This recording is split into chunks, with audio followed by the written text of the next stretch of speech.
Guest speaker at this year's Emancipation Service, Dr. Richard McCrary, says through knowledge, he now appreciates the true biblical heritage of the black race. Speaking in a true spirit of remembering emancipation as enslaved Africans, Dr. McCrary of Illinois tied worship and the plantation together by speaking about the need to acknowledge the Bible's African heritage, which the plantation era and colonization have destroyed. The missing page of biblical history is the absence and the lack of knowledge of the Hebrew heritage of black Africa. Why don't we know our black biblical heritage, our divine identity? Why don't we know that? Why do we not understand our divine identity?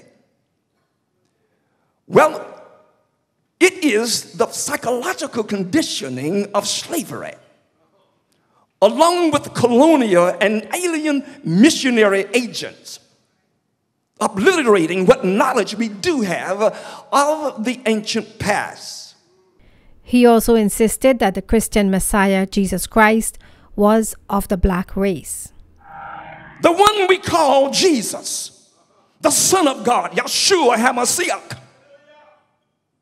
One who looks like you, one who looks like me, that came from the black Jewish nation of Judah. You don't need to argue whether or not there is a black Messiah. Scripture's already defined the fact that he is not white. So we don't need that argument. Simply read Matthew 1. Begin there, look at Judah. His son Perez, by his daughter-in-law Tamar, the Hamite. Go to Rahab, Ruth, Bathsheba, all of these Hamites are descendants of Ham, meaning they black. Pastor Melvin Turnbull, in awe of McCrary's calling on the community to embrace its biblical heritage as African descendants, tasked the members of the service to mourn with him in a moment of silence the loss and hardships of their African ancestors.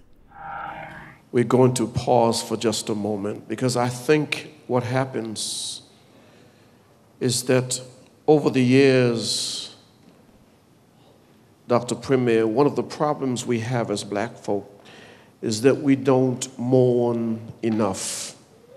I want us to pause in a moment of silence and think about the millions of our ancestors